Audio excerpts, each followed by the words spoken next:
নমস্কার বন্ধুরা, মীরার বাহারি রান্নায় আপনাদের স্বাগত।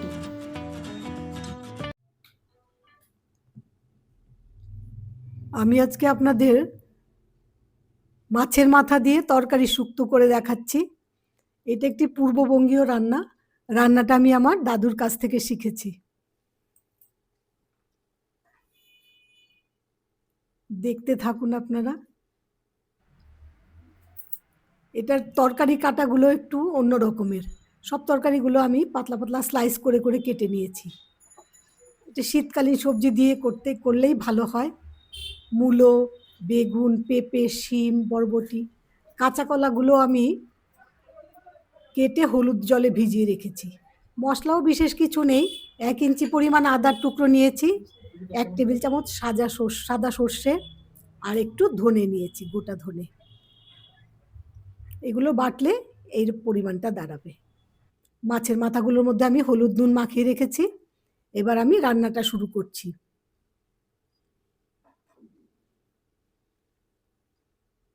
কড়াইয়ে তেল দিয়ে দিলাম। তেলটা গরম হতে হতে আমি তরকারিগুলোকে ধুয়ে নিচ্ছি।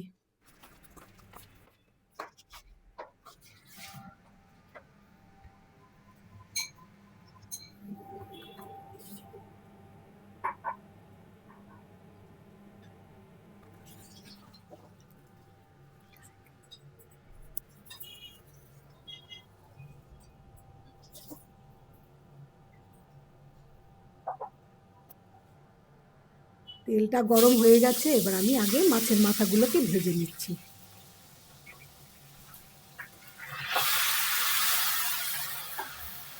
মাছের মাথাগুলো দিয়ে আমি একটু জল দিয়ে দেব।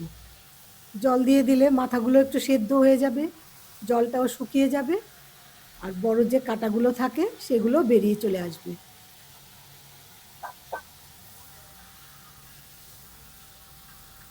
একটু ঢাকা দিয়ে রাখলেই সেদ্ধটা হয়ে যাবে। একটু ঢাকা দিয়ে দিলাম, আঁচটাও একটু কমিয়ে দিলাম।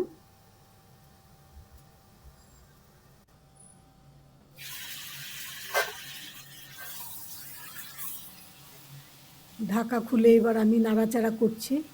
দেখুন কাঁটাগুলো কীরকম আলাদা হয়ে গেছে, মাছ ছেড়ে দিয়েছে। এরকমভাবে উল্টে পাল্টে ভালো করে কড়া করে ভেজে নিতে হবে মাছের মাথাটা।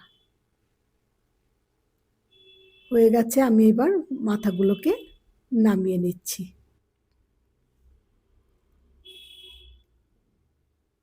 আপনারা যদি মাথা দিয়ে পছন্দ না করেন তাহলে আপনারা এই মশলাটা দিয়েই আপনারা নিরামিষভাবে করতে পারেন, ভালো লাগবে। ছোট মাছ দিয়েও এই শুক্তোটা করা যায়, সেই মশলা দিয়েই করা যাবে। পাতলা ঝোল শুক্তো হবে সেটা। আপনারা যদি দেখতে চান আমি দেখাতে পারি। এবার আমি তেল বসিয়ে দিলাম, এর মধ্যে তেজপাতা, রাঁধুনি আর সাদা সর্ষে ফোড়ন দেব। দিয়ে ফোড়নটা ভালো করে ভেজে নেব। সর্ষেটা দিলে চিরবির করে ফাটে, তাই একটু ঢাকা দিয়ে দিয়েছিলাম। ফোড়নটা বেশ ভালো করে ভাজা করতে হবে, যাতে গন্ধটা সুন্দর বেরোয়। রাঁধুনি আর সর্ষের ভাজার গন্ধটা খুব সুন্দর বেরোয়। এবার আমি তরকারিগুলো সব দিয়ে দিচ্ছি।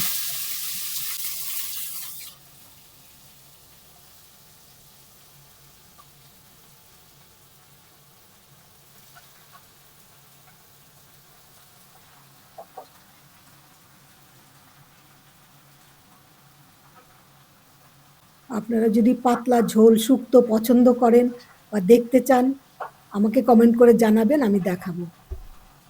আমি তরকারিটার মধ্যে একটু নুন হলুদ দিয়ে দিচ্ছি। ভালো করে মিশিয়ে অল্প জল দিয়ে ঢাকা দিয়ে দেবো, যাতে তরকারিগুলো মোটামুটি সেদ্ধ হয়ে যায়।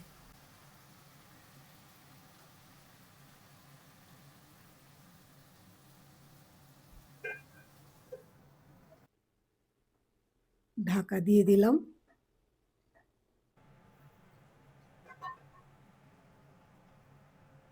জল যেটুকু দিয়েছিলাম শুকিয়ে গেছে। দেখুন শিম সিদ্ধ হয়ে গেছে, পেঁপে, মূলো সব একসঙ্গে সেদ্ধ হয়েছে। তরকারি কাটাটাও ওই রকম ভাবেই কাটতে হয়। যাতে ছোট বড় না থাকে। আবার আরেকটু ঢাকা দিয়ে রাখলাম।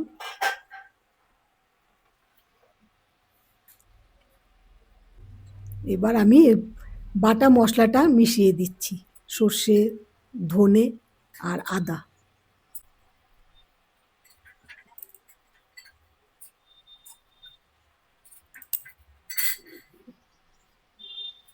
মশলাটা তরকারির সঙ্গে বেশ ভালো করে মিশিয়ে নিতে হবে,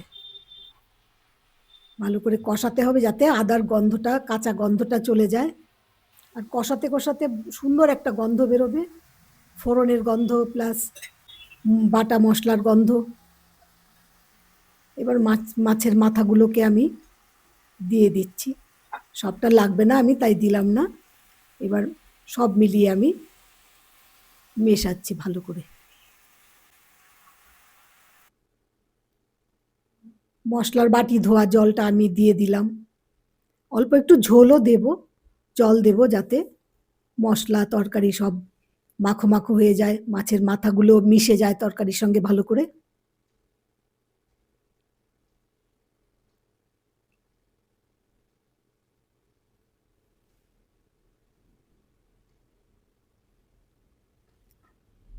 এটার মধ্যে ঝোল থাকে না, গা মাখা মাখা মতো হবে, একটু মাখো মাখো মতো হবে জিনিসটা, তাই অল্পই জল দিলাম।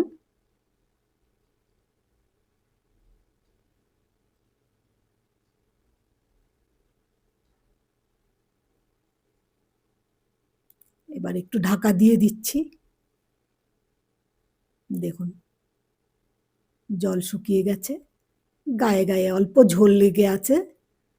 অল্প চিনি দিয়ে দিলাম আমি, খুবই হালকা চিনি, না দিলেও কোনো অসুবিধে হয় না। হয়ে গেছে রান্নাটা শেষ। আমি এবার একটু ঘি দিয়ে দিচ্ছি।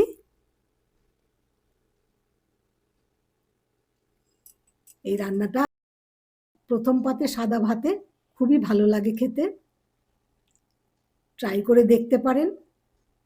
বা যারা পূর্ববঙ্গীয় মানুষ আমার ভিডিওটা দেখবেন তাদের নিশ্চয়ই ভালো লাগবে। এবার একটু ঢাকা দিয়ে রাখছি, তারপরে আমি সার্ভ করে দেখাচ্ছি।